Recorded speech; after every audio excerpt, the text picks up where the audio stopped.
Tout d'abord, j'aurais aimé connaître votre réaction aux propos de M.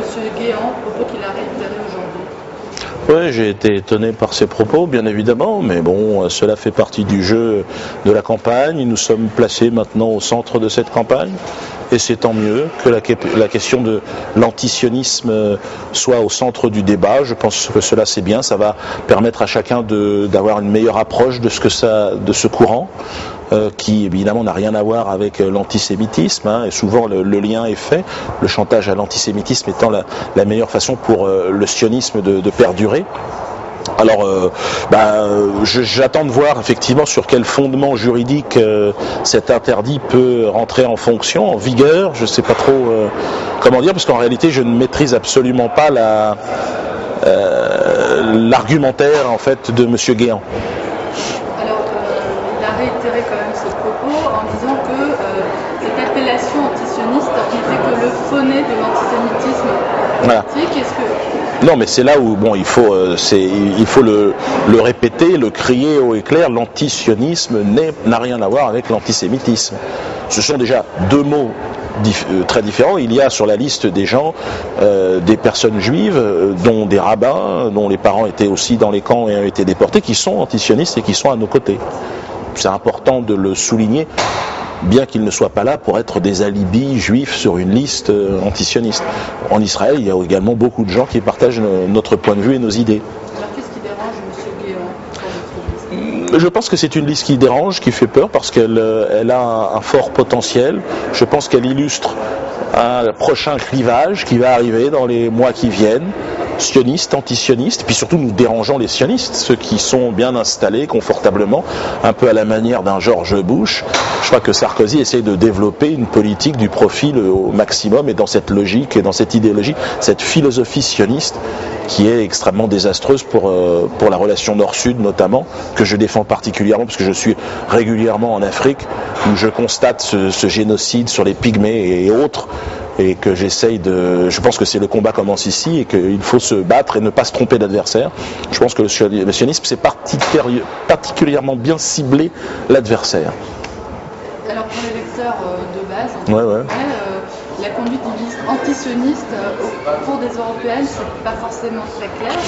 C'est vrai, oui, parce que personne ne peut imaginer la puissance du lobby sioniste en France, dans les institutions. Par exemple, il y aura la visite dans quelques jours d'un représentant d'Israël, le ministre des Affaires étrangères, M. Lieberman, un homme d'extrême droite, très dur, très raciste, extrêmement virulent.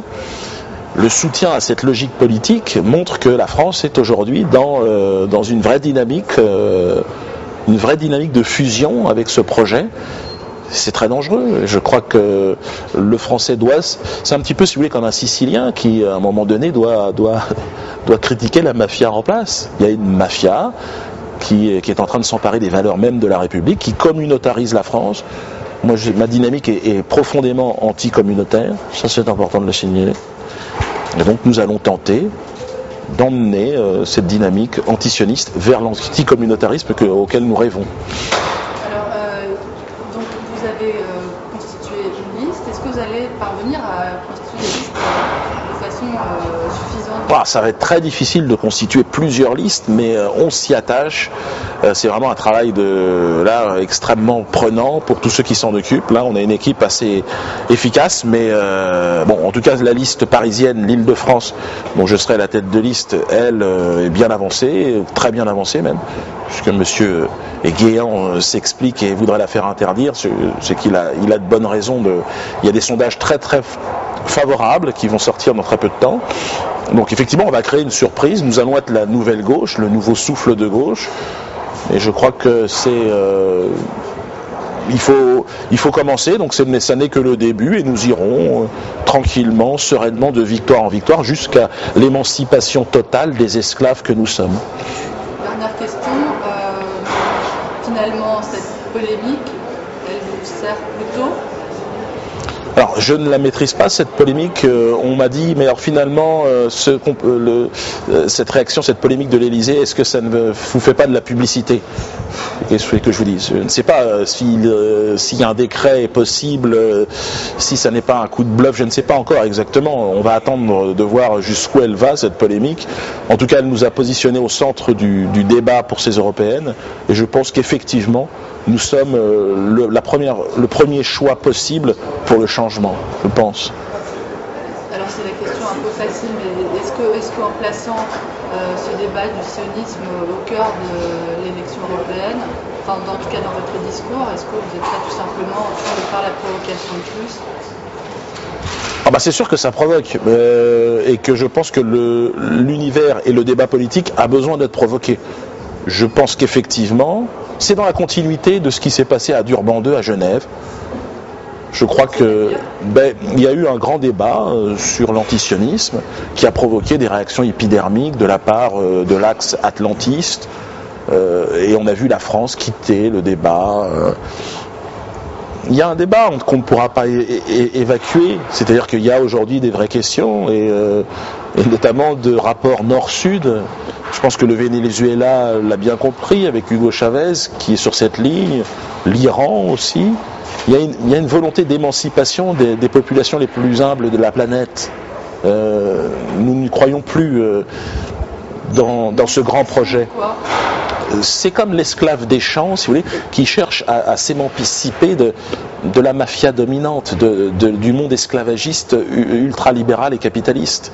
Il faudra bien s'en sortir. Mais quel est le lien entre l'anticapitalisme et l'antisionisme? Je crois que l'antisionisme est la valeur nue, le diamant du capitalisme. C'est-à-dire, le capitalisme emmène naturellement au sionisme, qui est le projet le plus pur et le plus contestable, selon moi. Oui, parce qu'on ne comprend pas très bien que vous placez je comprends, au cœur de ce débat. Je comprends bien qu'on puisse ne pas tout comprendre tout de suite. Je crois que beaucoup de gens ont compris et que certains s'interrogent, que ceux qui s'interrogent aillent sur Internet, se renseignent, ne regardent pas forcément la télévision, parce que c'est pas forcément là où on a les informations les plus précises, parce que là c'est juste un canal d'information que vous pouvez livrer. Mais sur Internet, le gros avantage, c'est que chacun, en fonction de son discours et de sa compréhension, peut aller chercher les éléments qui vont lui parler. Et n'a pas à subir juste un point de vue. Et ça, je pense que c'est ça qui est le plus important. Et puis, on peut très rapidement comprendre en quelques jours, je pense, l'ampleur de ce qu'est le sionisme aujourd'hui en Occident et en France. Je vous parlais de Genève, avec ce mouvement antisioniste qui a provoqué une réaction incroyable. C'était en Europe, et donc les élections européennes se prêtent particulièrement à ce débat, et je pense qu'on est dans ce prolongement-là. Et en France, le lobby sioniste est un lobby très puissant, très important. On le voit chaque année, le CRIF, qui est l'organe le plus représentatif du mouvement sioniste, qui se revendique être un mouvement sioniste, le CRIF convoque quasiment les élus de la République jusqu'au président de la République dans un repas annuel qui est une sorte de grande fête au communautarisme, et qui pousse chacun à s'interroger sur mais moi, est-ce que je vais être représenté, et qui va communautariser un peu, ce projet va communautariser la France, mieux diviser pour mieux régner, alors que le projet de la République est liberté, égalité, fraternité. Vous pensez que ces questions préoccupent davantage les Européens que des questions comme la crise économique qui frappe à l'heure actuelle? La crise économique met à nu, évidemment, les rois. Je crois qu'il est préférable, de manière générale, de s'attaquer directement au cœur du sujet, au cœur du projet. Et derrière, dans une logique de répartition, de juste échange entre le Nord et le Sud, on va être sur une ligne politique, mais ce serait mentir que de dire je vais permettre de résoudre le problème du yaourt à 2 €. Je crois qu'on peut rentrer dans les détails, mais ce serait mentir. Ces questions nous amèneraient vers un mensonge et ces réponses, qui serait de mettre un voile sur une volonté, une quête de pouvoir, qui ne m'habite pas particulièrement. Je préférerais passer mon temps à faire des spectacles, ce que je fais d'ailleurs, mais je crois utile aujourd'hui de défendre ce projet. Oui, la quête de pouvoir ne vous intéresse pas, vous le lancez quand même dans une campagne, alors ça accrédite plutôt l'idée que vous êtes dans une sorte de provocation à l'égard... Non, de libération, d'émancipation. Est-ce que un nègre des champs qui veut s'échapper du champ de Cannes où il est détenu, est-ce que c'est... non, il a envie de se libérer. J'ai envie de me libérer de cette mafia sioniste qui est au cœur de l'État français. J'ai envie de m'en libérer. J'ai envie de vivre libre de ce type de projet. C'est mon projet à moi. Ok, est-ce que vous voyez sur l'ensemble de ce débat quelque chose qui vous semble important, que vous n'auriez pas mentionné? Non, je pense que c'est le début de la campagne. Elle commence oui, sur les chapeaux de roue, on va dire. Elle me mobilise beaucoup de temps, parce que je suis revenu à Paris exprès, et je repars pour écrire mon prochain spectacle, puisque moi je suis sur scène tous les jours quasiment, et qu'il faut alterner les deux, c'est pas simple. Ok, merci beaucoup. Avec plaisir.